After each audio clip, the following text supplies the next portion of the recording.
జోగులాంబ గద్వాల జిల్లా బీచుపల్లిలో మొసలికి పూజలు చేశారు. కృష్ణానదిలో మొసలి ప్రత్యక్షమవడంతో స్థానికుల్లో ఒక్కసారిగా కలకలం రేగింది. వెంటనే పోలీస్, రెవెన్యూ సిబ్బందికి సమాచారం అందించడంతో అధికారులు అక్కడికి చేరుకుని మొసలిని బంధించారు. అయితే వర్ణుడి వాహనంగా భావించే మొసలికి స్థానికులు పూజలు నిర్వహించారు. పురాణాల్లో మొసలికి ప్రత్యేక ప్రాధాన్యత ఉందని తెలిపారు.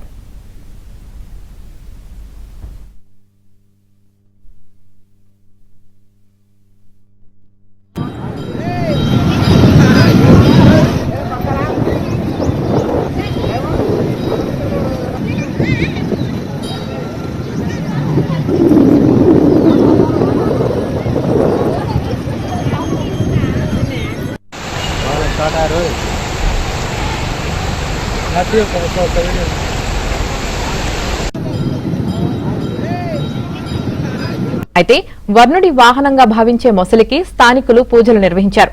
పురాణాల్లో మొసలికి ప్రత్యేక ప్రాధాన్యత ఉందని తెలిపారు.